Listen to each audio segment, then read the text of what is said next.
Alright, first things first, primer. This is their mattifying primer by Omolewa Cosmetics. I put it in the area of my skin that I find to be oily throughout the day. And I also decided to show you guys how I do my brows. I haven't done it on camera in quite some time. I'm using the camouflage cover up cream concealer in the shade Honey Caramel. My only qualm here is that I felt like it was a bit too light for my skin tone, but that's okay. We work it out nonetheless, and we go right in with their brow product in the shade Bark, very similar to the Anastasia Beverly Hills. And then my only concern here is that it's perfectly usable when it's fresh and relatively sharp. Really great in consistency. But after a while, it's going to dull, and then you may find yourself not getting the same precision. But nonetheless, it did the job. I love that it has the spoilie on the other end, and the color match I was really, really happy with. As I mentioned before, I felt like that concealer was a bit light, so I just go in with a blending brush and buff out those edges. Alright, now for skin, they do have complexion products. She sent me quite a bit to choose from, but I landed on WD-44. In my opinion, I felt like it was really close to my skin tone. I decided to put a bit on along the jawline just to make sure that it blended pretty seamlessly. One thing's for certain, very medium to full coverage. It was buildable, but not as thick of a consistency, pretty watery in my opinion, but blended out really beautifully with a beauty blender, which is how I apply my foundation anyhow. And it's so funny because when I first put it on my skin, I felt like maybe it was a bit too dark, but it really settled in nicely and matched my neck.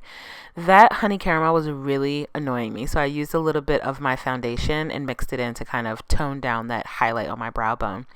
For concealer, however, the Honey Caramel was absolutely stunning. I felt like it was flawless, blended out, and had amazing coverage. And as you can see me doing here, I'm just applying it in the areas that I typically highlight all over my face. And then for contouring, I used the shade Rich Espresso and really blended that out seamlessly, as you'll see me do in the later clips. But this, by far, ladies and gentlemen, this finishing powder blew me away. It's a translucent finishing powder that they offer in the collection. It did not go on with a golden undertone nonetheless, but as you can see me pressing it into my skin, it literally melted into the skin. So I found it to be just stunning, like finely milled, amazing.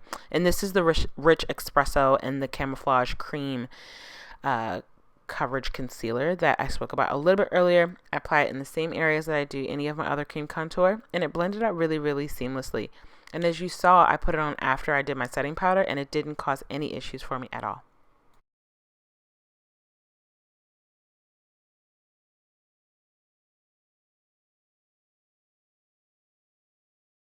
I felt like I was a little overzealous with the cream contour, so I'm just going in and kind of chiseling out my cheekbones using the same translucent powder, and it's pretty amazing. And I didn't realize until after the fact that she did include a brow setting gel, so I went on ahead and did that to get my brows in check.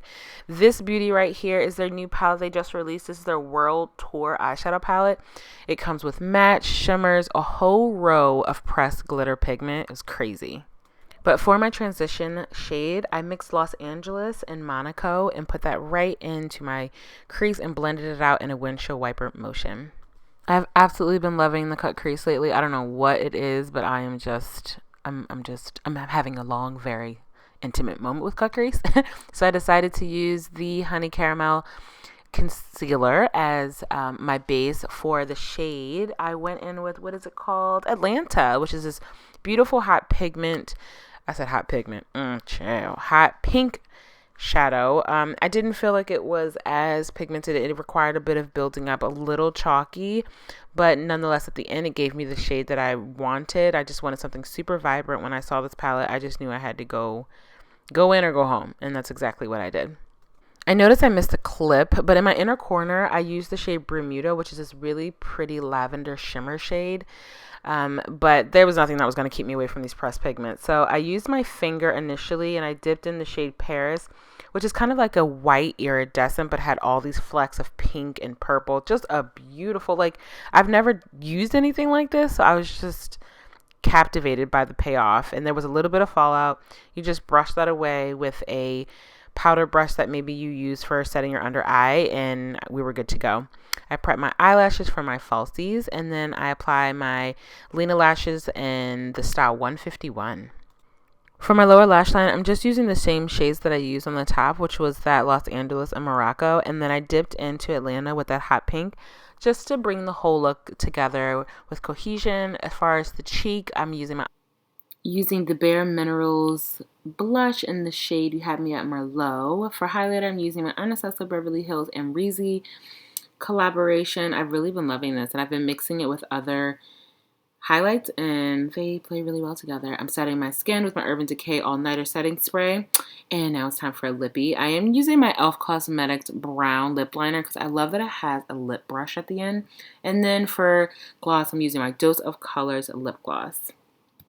I don't have the name off the top of my head, but I'll make sure to list it in the description bar below. But there you have it, gems. All done. All right, gems, this is the final look. Overall, I am really impressed with the complexion products. She sent me quite a bit of different shades, so I really wasn't sure which one was going to be best for me. As you know, you kind of learn the acronyms that a lot of these brands who are coming out with complexion products, whether they're cool, whether they're red undertone, warm undertones. But nonetheless, this is a really beautiful finish.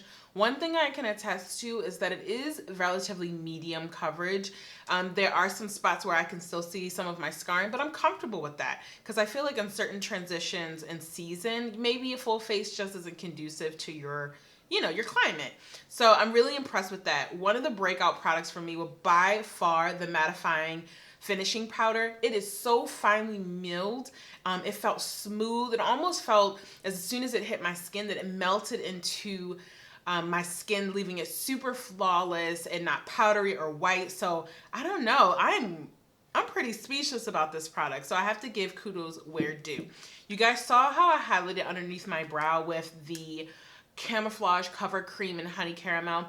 My personal opinion, I felt like it was a little too light, so that's why I went on ahead and mixed in a little of my foundation because I do love a lifted highlighted brow, don't get me wrong. However, I'm not about that halo, so I just needed something to kind of tone it down. However, as far as a highlight, I do feel like the Honey Caramel was the perfect complexion shade for highlighting underneath my eyes and the center of my face to really lift and create that nice bright appearance underneath.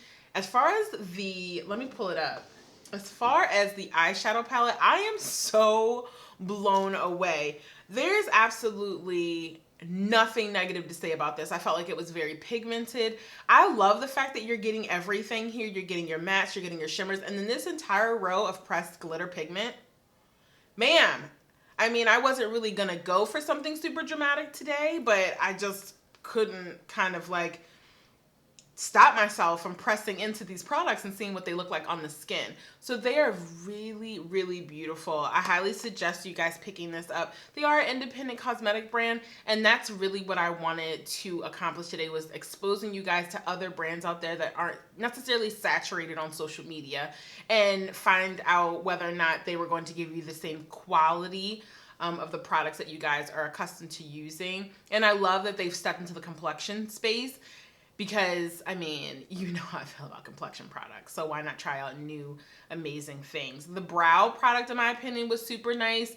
I am not one to love a brow pencil that has kind of like this, what is it, like this kind of like triangular tip. I do find over time that it can cause me a problem because I want it to be sharp, but coming straight out of the packaging, there was no qualms for me. This is in the shade Bark, which I felt is a really great match to maybe MAC's spiked brow pencil. I do love how it wasn't too soft, but it wasn't too hard, and it gave me a really pretty finish. And I love anything that's going to be dual purpose. So when you have a spoilie at the end, because y'all know I be using my spoilies, then I'm going to be all on board. So overall, I'm highly impressed with this independent brand. A Mile Away is based out of Maryland, and we had some commonality in that when we decided to chat and talk about using their products. You know, I get a little hesitant when it's something brand new, and if it doesn't work out, I mean, I like to be as transparent and honest, as you all know on my channel. But you guys tell me, you see the final look, you tell me whether or not it's something that is like, Amber's a no for me, or let me look a little deeper into this brand. Like tutorials like this, definitely sound off in the comments below. If you like this video, make sure you give it a thumbs up. You share it, let everyone know. I'll make sure to list all the information in the description box. I get it. Area for improvement. I understand. I read your comments. I can get into it. Sometimes I just get so excited about pushing things live so that you can see it that I completely miss the ball on that. So, you know, I'll take the criticism and, you know, apply the changes where needed. But until our next video, gems, bye.